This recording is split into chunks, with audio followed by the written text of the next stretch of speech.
자, 그러면 그 우리 어문학과 한자 한문 이걸 가지고 좀 해야겠네요. 우리 어문학과 교재 다 대기시니까 있으시겠죠? 우리 어문학과 한자 한문을 가지고 좀 설명을 좀 해드릴게요. 일단 이게 이제 한문 과목이잖아요. 한문 과목. 그래서 한문 과목인데 제 1장에 이제 보면 이런 그 한자에 대한 얘기가 나와요. 거기 4페이지부터 한번 보세요. 4페이지. 4페이지부터 보면 이 한자 형성과 변천이라고 나왔죠. 한자가 어떻게 만들어졌느냐라는 것이 이제 제일 처음에 나옵니다. 그래서 이제 보통 이 한자가 누가 만들어졌느냐. 그래서 이제 우리가 창힐이라는 중국의 어떤 가상적인 황제가 이 새의 발자국을 보고 만들었다라는 뭐 이런 이야기도 있어요. 근데 이제 이거는 정말 이제 하나의 이야기고, 이 중국에서 이렇게 만들어진 것을 나오면 한번 보세요. 4페이지. 여기 보면 이제 중국의 산시성에 1954년에 그 신석시대 칠학 유적이 발굴됐다 이런 말 나오죠. 그래서 이제 거기에서부터 뭐 시작이 됐다는 건데 거기 이제 쭉 내려가다 보면 아까 말씀드린 그 하나 둘 셋 넷 다섯 여섯째 줄 보세요. 첫 번째 단락에 황제의 사관. 사관이라고 하는 것은 이제 역사를 기록하는 관리란 뜻이에요. 역사를 기록하는 관리. 관리 창일 나오죠? 이 사람이 이제 한자를 만들었다는 설도 있어요. 근데 이건 말 그대로 전설이고요. 역사적인 자료로 확인되는 것은 반파 문자라는 그 한자가 처음에 있었대요. 그럼 반파 유적지에서 만들어진 글자다 이렇게 보시면 될 것 같습니다. 4페이지입니다. 4페이지 한자 우리 어문학 거기. 그걸 보세요. 그리고 이제 두 번째 단락에서는 이제 세련된 체계를 갖춘 한자는 은어에서 발견된 은어라는 곳에서 발견된 그런 이제 갑골문자. 이 갑골문이라고 하는 것은 뭐냐면 갑골문 거북의 거북이 있죠. 거북이 거북의 배껍질이나 소의 견갑골. 이 견갑골이라는 게 요즘 말로 어깨뼈예요. 어깨뼈. 에다가 새겨진 글이에요. 자, 이걸 우리가 이제 갑골문이라고 합니다. 갑골문. 그렇게 이제 이해하시면 돼요. 거기에서 이제 많이 만들어졌죠. 그래서 이제 은어라는 곳에서 두 번째 단락 보세요. 갑골문 나오죠? 거북의 배껍질, 짐승 소입니다. 소라고 써놓으세요. 소의 뼈가 이제 17만 개 발굴되었고 그 껍질과 뼈에는 3,500여 개 한자가 새겨져 있어요. 이제 그게 갑골문입니다. 그리고 이제 오랜 세월 동안의 금문, 금문이라고 하는 것은 비석에 새겨진 글이에요. 비석. 금문 비석이라고 좀 써놓으세요. 금문. 그리고 이제 뭐 전문, 예서, 초서 이런 것들은 이제 그 뭡니까? 글씨의 형태라고 보시면 됩니다. 여러 단계를 거쳤다. 자, 각골문 보면 기원전 1300년 전부터 800년 무렵까지 사용이 됐는데 거북의 배껍질이나 짐승 아까 소라고 그랬죠? 소의 뼈를 불로 지져서 그러니까 이게 거북의 배껍질에다가 이제 이렇게 구멍을 내서 불을 피우는 거예요. 그러면 이게 막 갈라지겠죠, 이렇게 갈라지면서 글이 만들어지는 거예요. 이제 갈라진 걸 토대로 해서 이렇게 글을 써요. 이걸 보니까 그날의 운세가 어떻고 우리가 뭐 전쟁을 하러 가면 어떻게 할 것이다 이렇게 막 써놔요. 이런 것들이 각골문입니다. 점을 치는 거죠. 그래서 내용 및 그런 그 결과와 관련된 내용을 새겨둬요. 그래서 이러한 내용을 담은 까닭에 복사. 이 복사할 때 이 복자는 거기 4페이지 아랫부분에 보세요. 복사할 때 이 복자는 점칠 복자예요. 점칠 복자입니다. 그리고 이제 사는 말사자죠. 말씀 사자죠. 이 점칠 복자는 원래 이게 이렇게 생겼잖아요. 그러니까 이게 이제 그 뭡니까 그 거북의 배에다가 이렇게 불을 피워가지고 이게 갈라진 모양이에요. 이렇게 갈라진 모양. 여기에서 이제 점칠복자 나온 거예요. 우리가 선거할 때 이렇게 표시하는 게 이게 사람 인자가 아니라 점칠복자예요. 점칠복자. 사람 인자가 아닙니다. 누가 선거에서 이길지 한번 점쳐보겠다. 그래서 점칠복자를 쓴 거죠. 자, 그래서 이제 복사라고 지칭을 하는데 학자들의 견해에 따르면 각골문에는 한자의 조자, 만들어진 원리적 글자가 즉 상형, 지사, 회의, 형성, 가차 이건 뒤가 나올 테니까 다시 설명을 드릴게요. 그런 게 있어요. 자, 금문이라고 하는 건 아까 말씀드렸죠. 비성문이에요. 이 5페이지에 나오는 금문 나왔죠? 이건 이제 비석에 새겨진 글이라고 보시면 됩니다. 비석에 새겨진 글. 비석에 새겨진 글. 이걸 이제 우리가 금문이라고 하는데 은나라 때부터 주나라 후기까지 즉 춘추 시대까지 사용된 것으로 보이는 문자다. 그래서 거북의 배껍질, 짐승의 뼈에 이어 청동기물의 글자를 새겼다는 거죠. 그래서 이렇게 금속에 새겨진 글자라고 해서 금문이라고 지칭을 한다는 거예요.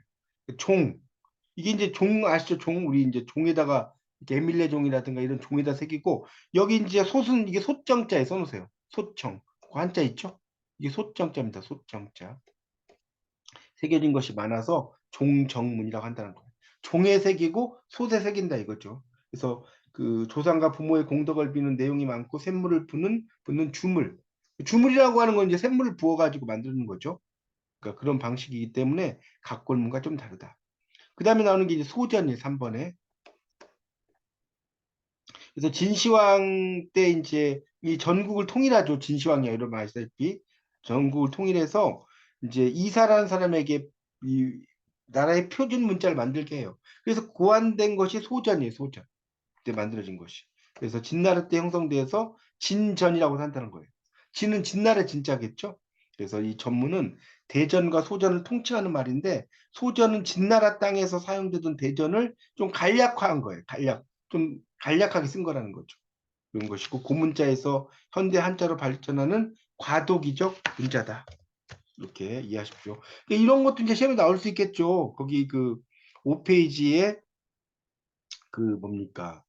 그 밑에서 세 번째 줄에 반면 소전은 여기 소전에다가 동그라미 치시고 진나라 땅에서 사용되던 대전을 간략화하고 균일하고 정제된 지형을 만들어낸 것으로 고문자에서 현대 한자로 발전하는 과도적 문자로 평가된다 이렇게 나오지 않습니까? 그렇게 해서 이제 물어볼 수 있겠죠.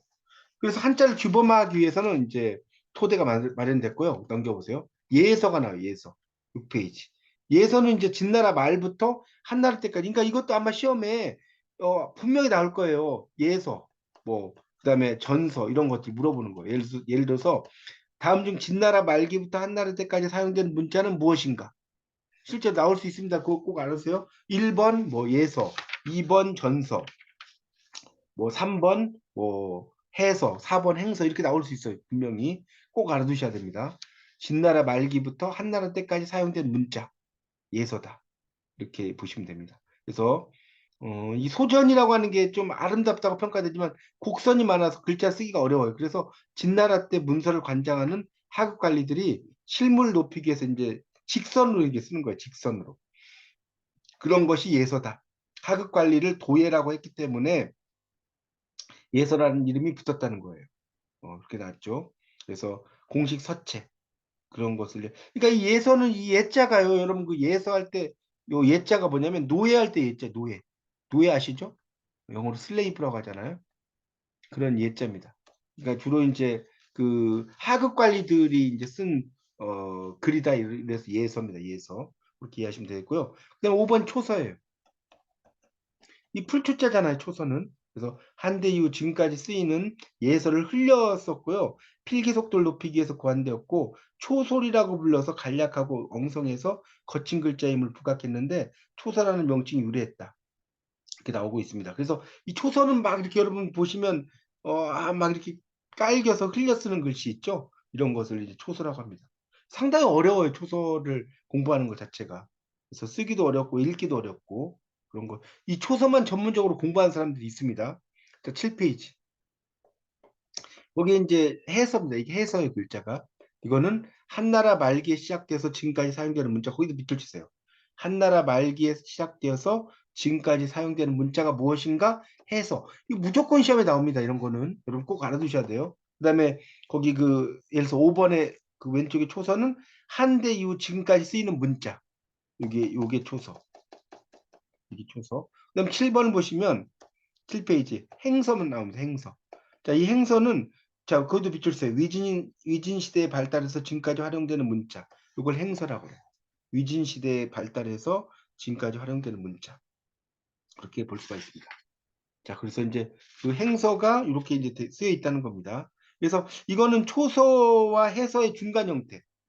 초서와 해서의 중간 형태 정도 되는 것이다라고 보이죠. 그러니까 여기 보시면 초서는 막 깔겨져 있죠. 근데 이 행서는 그래도 어느 정도 정자체로 쓰여 있습니다. 그래서 여기 나오죠. 효율적으로 쓰기 어려운 해서의 단점, 읽고 쓰기 어려운 초서의 단점을 보완했다라고 있습니다. 흘려 쓰는 거요. 그러니까 여기서 꼭 이런 게 시험이 나오니까 여러분이 다시 정리하면 예서, 초서, 그다음에 해서, 행서 이게 나오죠. 이게 이제 어떤 정의가 뭔지 그리고 이건 언제 쓰여졌는지 꼭 알아두십시오. 여기서는 무조건 시험이 나옵니다. 이게 올해 또 이제 처음에 이게 만들어진 책이기 때문에 무조건 나오고요. 또 시험에 무조건 나오는 게 8페이지.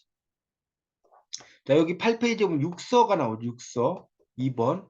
자, 여기 별 3개 쳐놓으세요. 이거는 아주 중요합니다. 한번 공부할 때. 육서에 대해서 좀 설명을 드리도록 하겠습니다. 육서가 어떤 건지에 대한 이야기를 드릴게요. 보세요. 여기 이제 보면 육서는 이제 그 조자 한자를 만드는 거, 글자를 만드는 거 운용의 원리라고 나왔죠. 그래서 이제 그 한나라 시대의 학자들이 육서에 대해 논의를 했어요. 특히 이제 허신 같은 사람 세 번째 줄에 8페이지 설문회자 이런 걸 이제 가지고 한자에 대한 이야기를 하는데 바로 들어가면서 설명을 드리겠습니다. 밑에 나온 걸 바로 볼게요. 자, 상형 1번.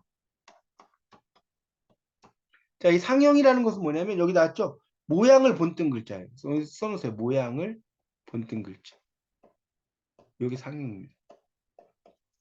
모양을 본뜬 글자예요. 그래서 이제 예를 들면 이런 거죠. 1.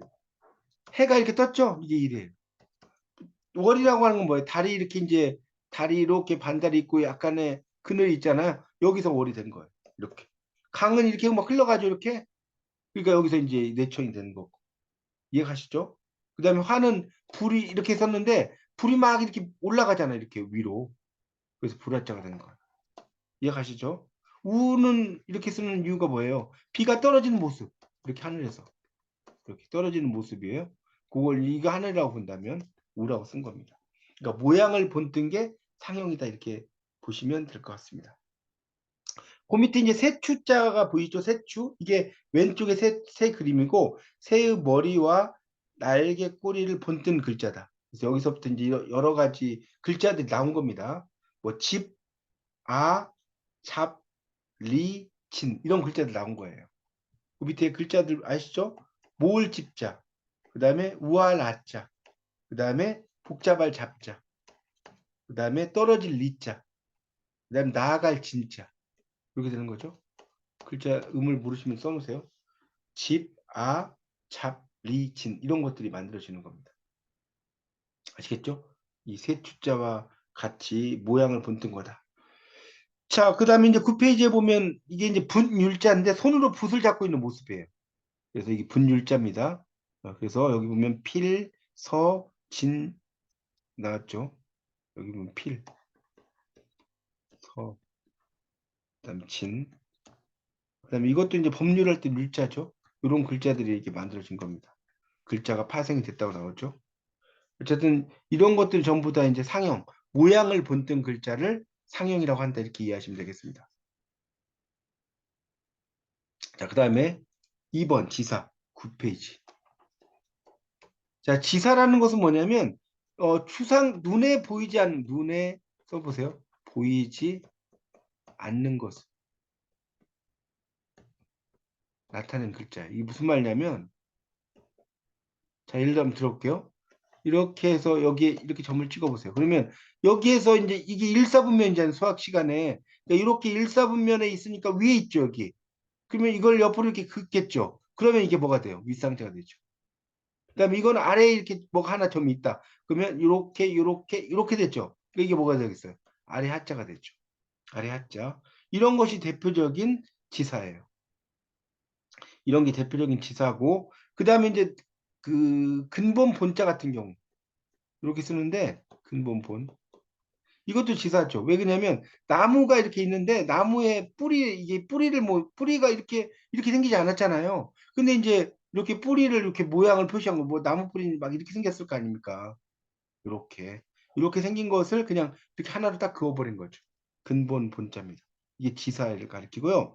그 다음에 이제 숫자 같은 경우도 이렇게 1, 2, 그다음에 3 이런 것들 있죠. 이런 것들도 이제 우리가 이 숫자 수학에서 이 숫자 같은 거 이런 것들도 이제 지사에 들어가요. 그러니까 꼭 추상적인 것만 나타내는 건 아니고요. 일반적으로 지사는 추상적인 걸 나타내기도 하고 또는 이제 숫자를 나타내는 경우도 있어요. 숫자 1, 2, 3, 4 이런 것들 있죠. 그런 것들도 지사에 들어간다. 그렇게 이해하시면 되겠습니다.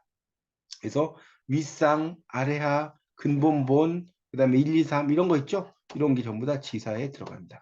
눈에 보이지 않는 걸 주로 나타내고 숫자 같은 것을 나타내는 거 이런 것들이 전부 다 지사다. 이렇게 이해하시면 됩니다.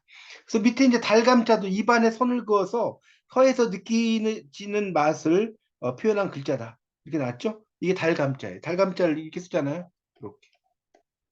이렇게 쓰는데 이게 이제 혀고 혀에서 이렇게 맛이 느껴진다는 거예요. 그 다음에 밑본, 근본본 자가 이야기했죠. 이렇게 쓰는 거. 그래서 나무의 뿌리 부분에 선을 그어서 뿌림을 나타내는 거. 이런 것을 지사라고 그래. 지사. 눈에 보이지 않는 걸 주로 나타내거나 숫자를 나타내는 거. 자, 그 다음에 회의는 뭐냐면 회의. 3번에. 이거는 뜻 플러스 뜻이에요. 이게 써놓으세요. 그러니까 이런 거죠. 예를 들어서 이 글자가 이렇게 있다. 그러면 이게 뭡니까? 밝을 명자잖아요. 그렇죠? 그러면 이거는 날일. 이거는 달월이죠. 날은 해잖아요. 해하고 달이 같이 있어요. 그럼 어떻게 되겠어요? 밝아지겠죠. 그러니까 이 해라든가 달은 의미 아니고 뜻이잖아, 뜻. 맞죠? 이건 뜻이고 이거 뜻이잖아요. 뜻과 뜻이 합해진 거 뭐라고 한다? 회의 문자다. 뜻과 뜻이 합해진 거 회의 문자다. 이렇게 이해하시면 되겠습니다. 그래서 이제 그 밑에 보세요. 사람의 말. 이게 사람 인자의 말씀 한자. 사람의 말은 믿어야죠. 그래서 믿을 신자가 되는 거예요. 사람의 말을 믿어야 된다는 거예요. 그러니까 여기는 이제 의미 없죠. 그 다음에 나눌 분자 같은 경우도 이렇게 보세요. 이렇게. 칼이죠. 칼로 양쪽으로 이게 8개로 나누는 거예요. 칼로 8개로 나누는 거. 그걸 이야기해. 여러분 이거 뭐 생각하시면 되냐면 피자. 피자 주문할 때 피자 칼로 어때요? 8등분 이렇게 돼 있죠. 이렇게 돼 있잖아요. 그런 걸 이야기하시면 돼요. 스플림자는 나무하고 나무가 합해져 스플이 돼. 뜻이죠. 그 다음에 남자와 여자가 만나면 좋아. 조로자죠. 조로자입니다. 이게 남녀가 만난다 이런 의미로 쓰이죠. 근데 보통 이제 이 조로자는 남녀가 만난다는 것은 이제 일반적인 말이고요.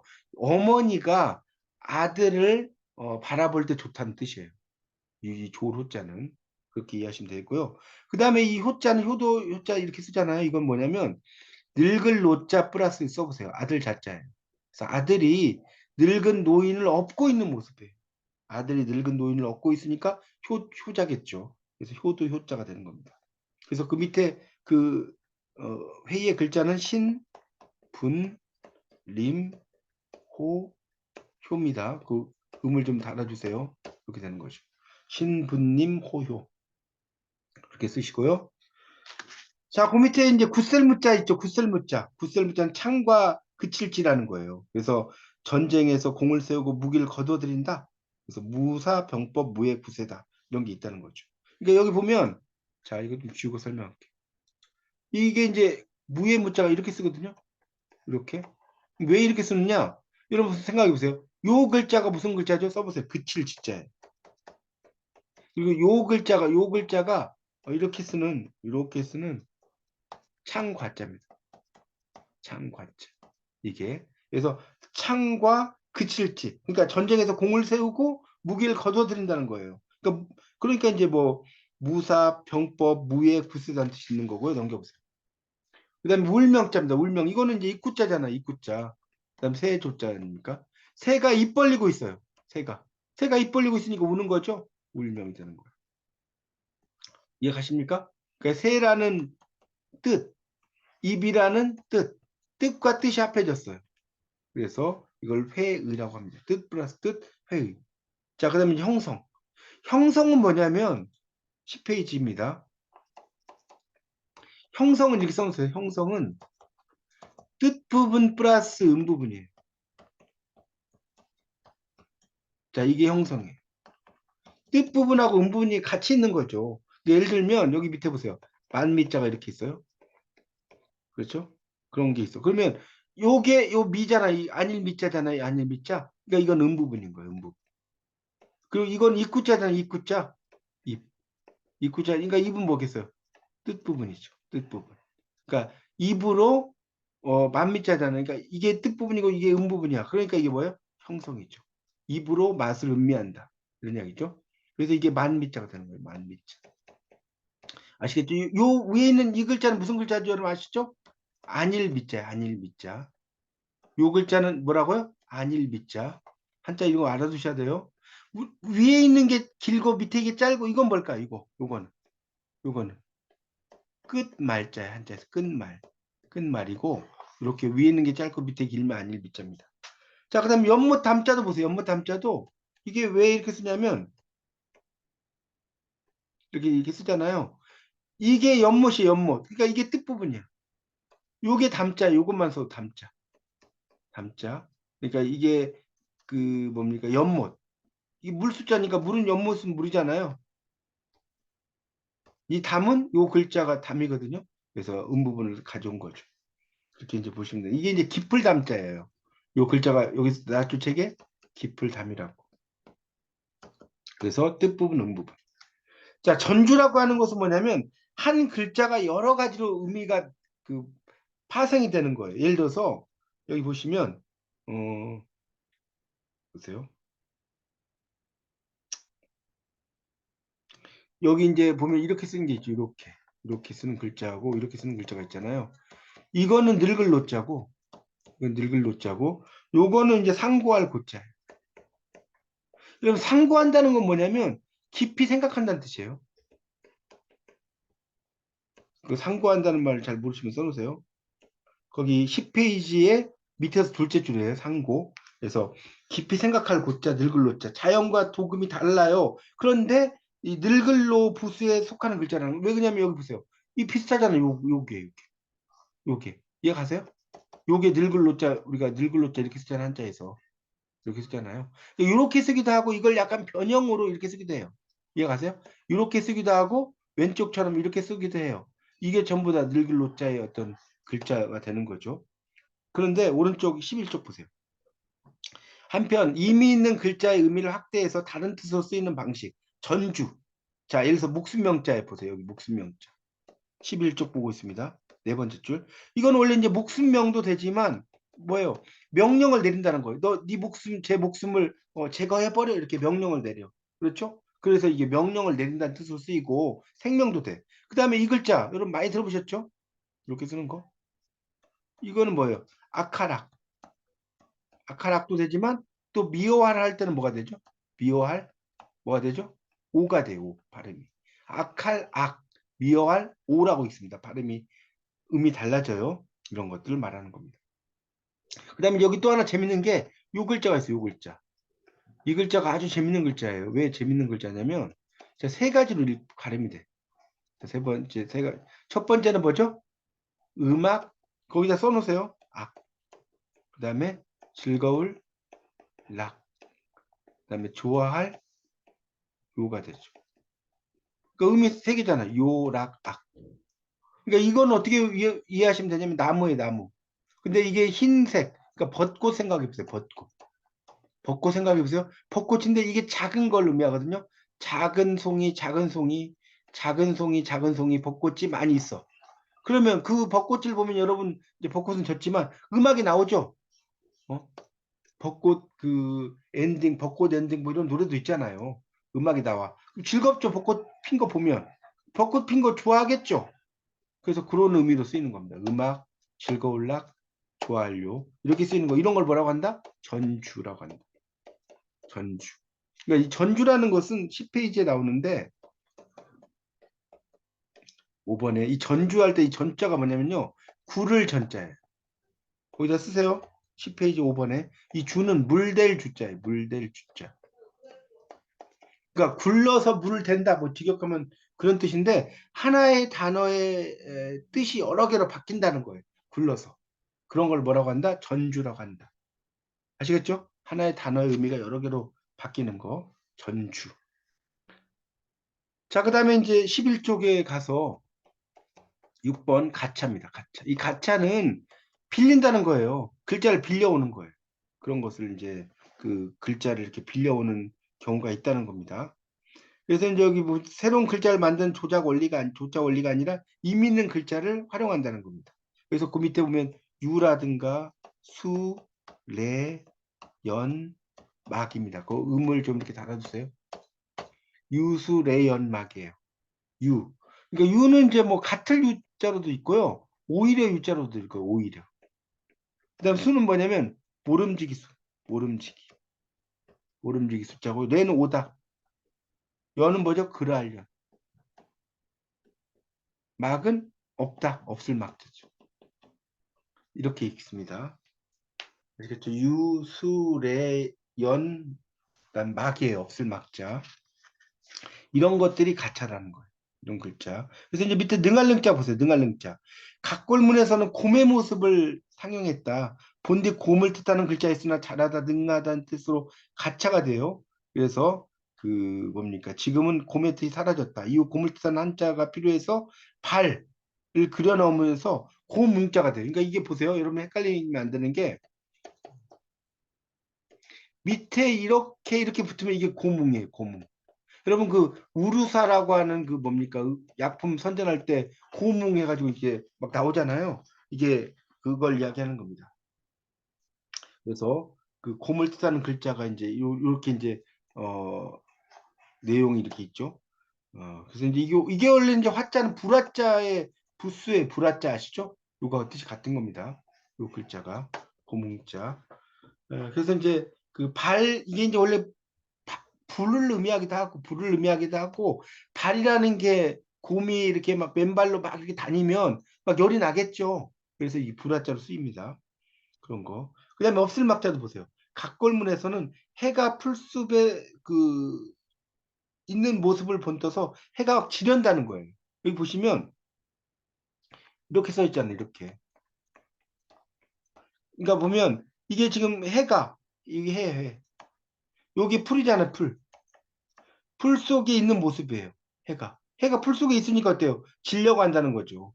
그래서 부정사죠. 지금은 없다.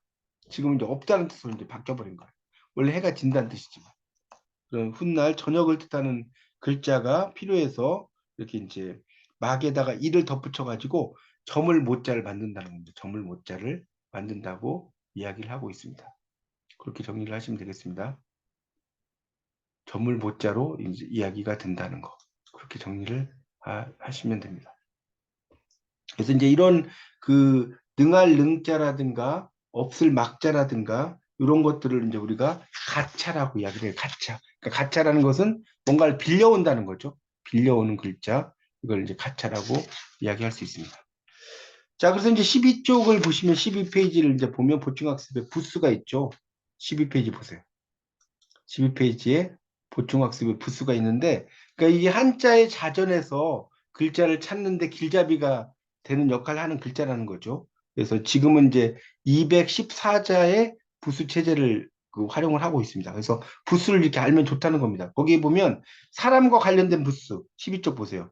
사람인, 어진 사람인, 발, 몸기 막 쭉 나오는 게 있죠. 여러분 이제 여기 있는 글자를 뭐다 암기할 필요는 없지만 뭐 이렇게 보시면서 이게 어떤 글자인지는 좀 이렇게 읽을 줄 아셔야 됩니다. 뭐 쓸지는 모르더라도 아시겠죠? 장인공, 신하신, 선비사, 주검시험. 그러니까 이거는 이제 어 죽은 시체를 가리키는 거예요. 주검이라는 게. 주검 있죠? 그다음에 죽을사, 뭐 병지럼. 이거 이제 이런 글자가 붙으면 병이 나온다는 거예요. 이거 성시자는 아실 거고. 이런 게 그 사람과 관련된 그런 부수 이런 것으로 이야기가 되는 것이고 13페이지에 보면 신체와 관련된 부수가 있죠. 몸신자부터 나옵니다. 몸신, 고기육, 육달월이죠. 그다음에 뼈골, 피혈, 손수. 이 손수자 이렇게 아시죠? 이 쓰이는 거. 그래서 이 손수자, 그다음에 발족, 그다음에 털은 털이죠. 털럭발 할 때 털럭은 털입니다. 그다음에 이건 털럭 모자, 털모자죠. 털모자. 그다음에 스스로자, 코비, 난면은 얼굴면이라고 써보세요. 얼굴면이라고 쓰이죠. 머리수, 머리혈. 그다음에 오른쪽은 털럭삼, 눈목, 귀이, 입구, 혀설, 이치, 어금니 아자예요. 어금니 아자. 그다음에 손톱 조자, 또 우자, 마디촌, 뭐 이런 거. 스물이빨 이건 나오죠. 두 손에 눈을 맞잡아서 받들어 올리는 모습을 본뜬 글자라고 나옵니다. 그다음에 그럴문 이런 거, 마음심. 그다음에 감각 관련된 글자들 보시면 뭐 푸를청, 붉을적, 누루황, 흰백, 거물흑, 거물현, 매울신 이건 신라면 할 때 많이 나오죠. 달감, 뭐 짠땅로 이렇게 나오죠.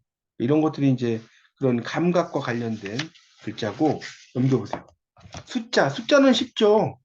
14페이지 보면 한일, 두이, 여덟팔, 열십, 큰대, 작을소, 길장, 높을고 이런 건 뭐 다 아시는 글자고 동작이나 상태를 보면 밥식 여기 이제 이게 밥식 이렇게 글자 있죠. 그다음에 다규자입니다. 이게 다규자 이렇게 쓰는 거. 그다음에 말씀은 가로할 그러니까 이렇게 쓰면 해일이고 날일이고요. 이렇게 옆으로 가면 이게 가로할이 돼요. 그러니까 가로할이라는 거는 이제 말하다는 뜻이에요. 공자 가라사대 이런 말 들어보셨죠? 그 말자입니다. 그다음에 향기향, 볼견, 빛색, 소리음, 날비, 갈행, 단일행, 두인변. 이 두인변이라고 하는 건 뭐냐면 두 사람이라는 뜻이에요. 두 사람. 이렇게 하면 한 사람이죠. 또 하나 사람 있죠. 두인변이라는 말은 거기서 써주세요. 두 사람을 가리. 두 사람. 그다음에 그칠지, 갖은 책받침, 달릴주. 그다음에 괴 이름 간. 괴가 있죠. 우리가 주역에 본 괴. 간괴. 천천히 걸을새 발, 이를지, 들립, 등글얼문, 가진 등글얼문, 설립, 하품하는 거, 쓸용, 지탱할지 뭐 쭉 나오고 있습니다. 그다음에 15쪽에 보시면 천체나 자연과 관련된 부수.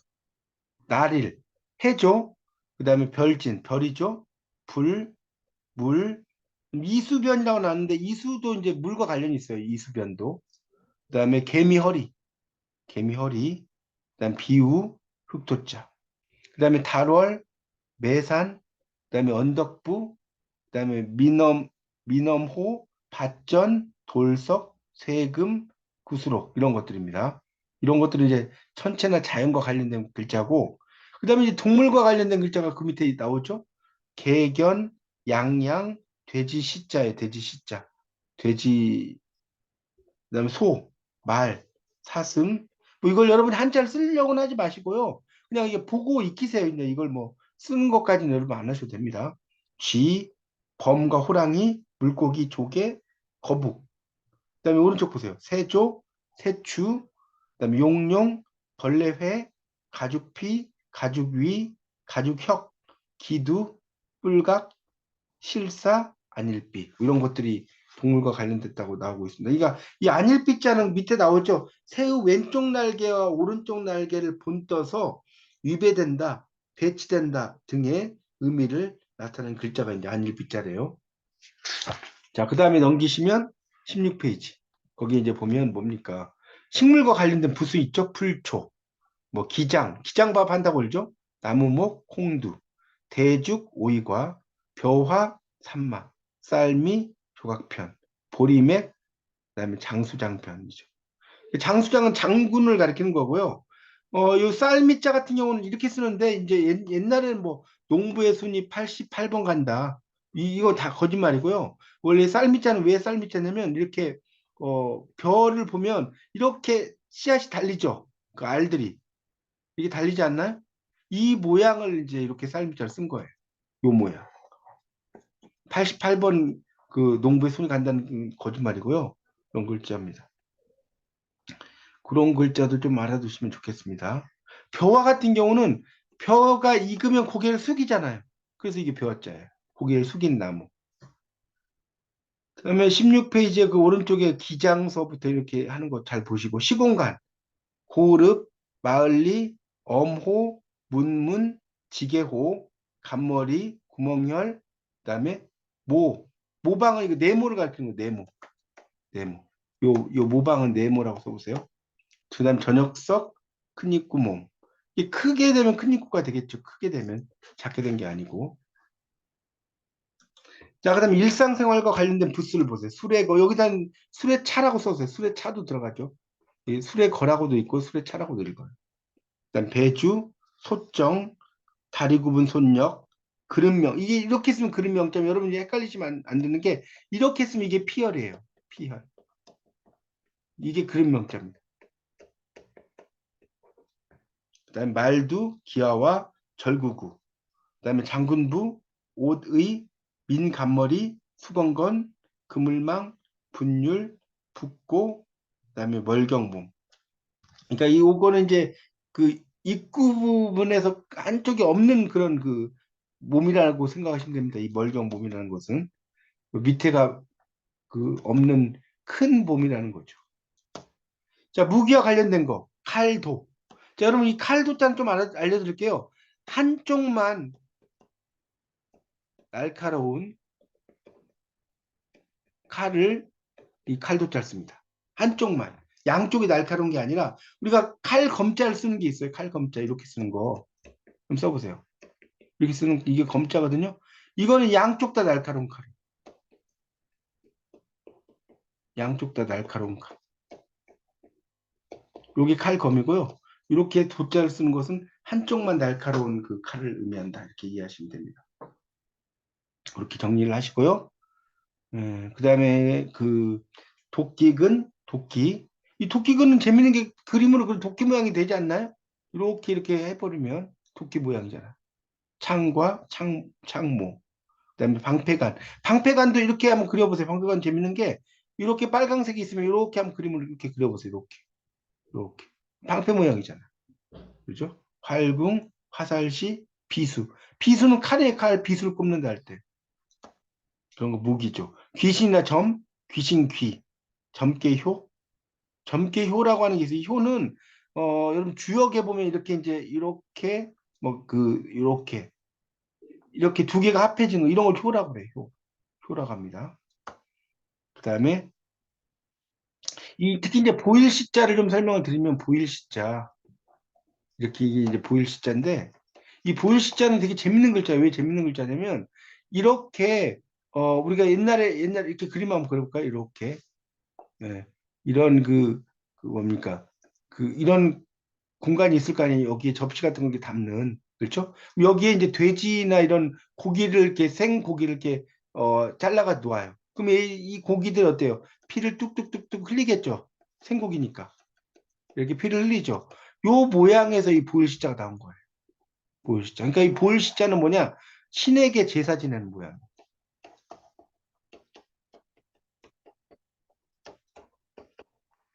여기에서 이 보일 시자가 나온 겁니다.